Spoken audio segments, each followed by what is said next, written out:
J'ai été au cégep, puis ensuite, par la suite, j'ai travaillé à temps plein dans une cuisine, ce qui m'a donné la piqûre vraiment pour justement accéder au DEP, qui est une durée beaucoup moins longue avec un stage de 3 semaines. J'ai toujours aimé la cuisine, fait que avec le DEP, ça m'a permis de toucher un peu à tout ce qui est cuisine, pâtisserie.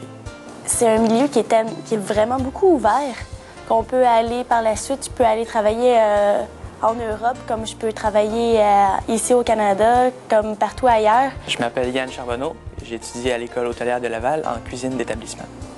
Je me nomme Mélissa Dagenet, j'étudie en cuisine d'établissement à l'École hôtelière de Laval. Jean-Yves Perrault, j'enseigne à l'École hôtelière de Laval en cuisine d'établissement.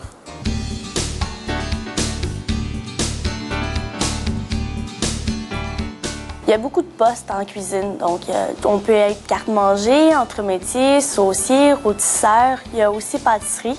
Que ce soit dans un hôpital ou un restaurant haut de gamme ou une cafétéria, c'est sensiblement la même chose. C'est une partie de la journée, on fait la mise en place, c'est-à-dire la pré-production de tout ce qui va être servi le soir ou le midi. Tu peux avoir une centaine de personnes, comme tu peux en avoir juste 30 dans ta journée. On ne sait jamais combien il va y avoir de clients, sauf si c'est sous réservation.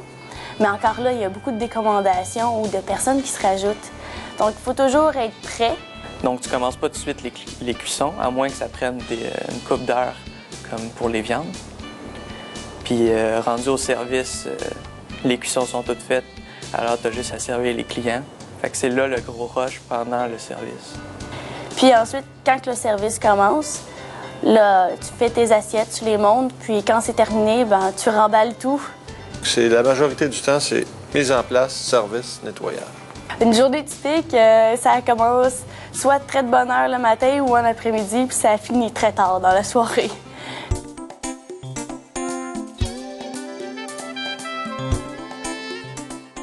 Les aptitudes nécessaires pour faire ce travail-là, c'est d'avoir beaucoup de curiosité parce qu'ici, on va être en présence de différents types de cuisine, un peu partout à travers le monde. C'est d'être ouvert sur le monde puis d'apprendre des nouveaux produits qu'on n'a jamais vus. On a la chance maintenant d'avoir des gens de partout à travers le monde au Québec, puis d'aller chercher tout ce qu'ils ont à nous donner. Avec la curiosité, le souci du travail bien fait, la minutie, d'aimer travailler avec ses mains, d'être visuel, de regarder les plats, d'avoir de la créativité. C'est ça qui est important, travailler en cuisine. Les aptitudes d'un bon cuisinier, d'après moi, c'est un bon esprit d'équipe. Parce que c'est sûr que des fois, tu peux être dans une cuisine qui est petite, puis être beaucoup de gens, comme tu peux être dans une cuisine très grande, puis peu de gens.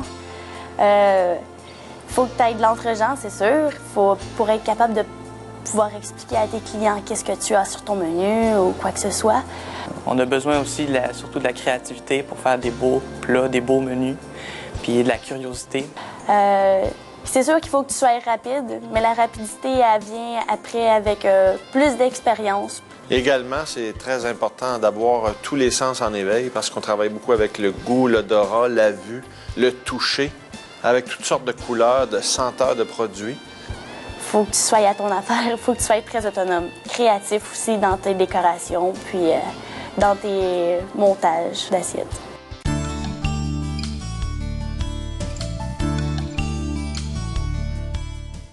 La durée de la formation en cuisine d'établissement à l'école hôtelière est de 1350 heures, échelonnée du mois de septembre au mois de juin, qui donne 10 mois environ.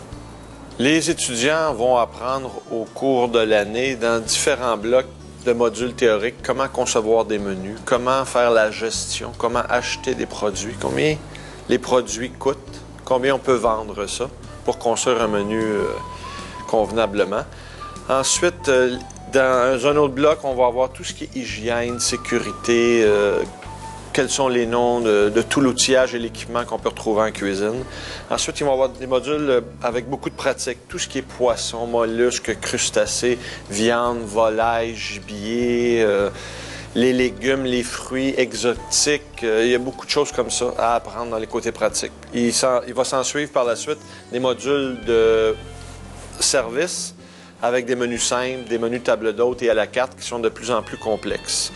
On va retrouver par la suite des modules de buffet, de décoration culinaire, comment monter des pièces montées, puis être capable de de faire un buffet qui est monté convenablement avec tout ce qu'on peut retrouver normalement sur un buffet, des hors-d'œuvre, aux entrées froides, aux pièces montées, aux plats chauds, au dessert.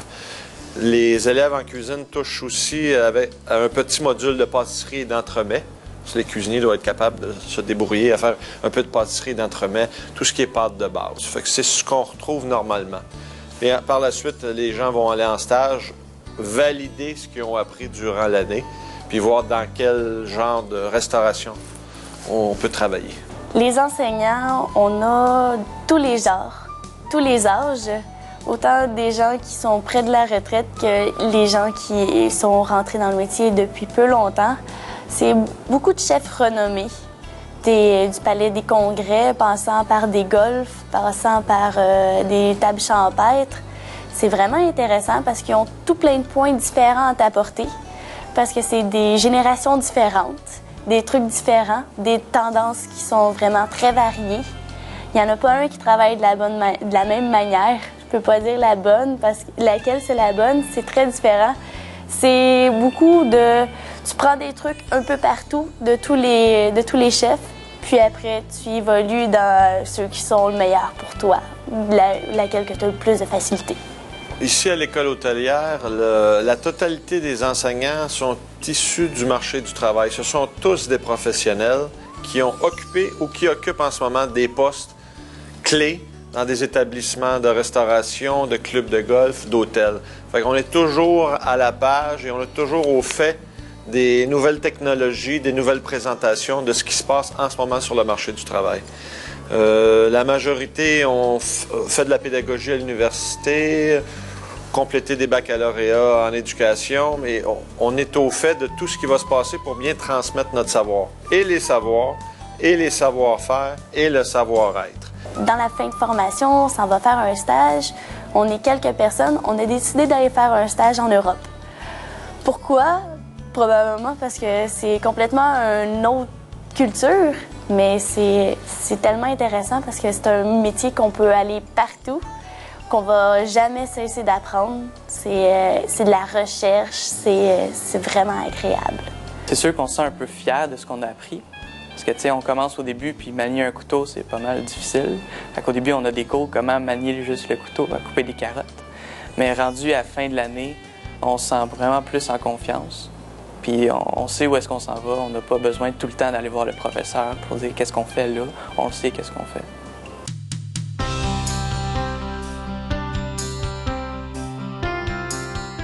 Les perspectives d'emploi en cuisine sont excellentes. Fait que quand tu sors de l'école, c'est presque sûr que tu as un job. Parce que des personnes qui ont un diplôme, il n'y en a pas vraiment beaucoup.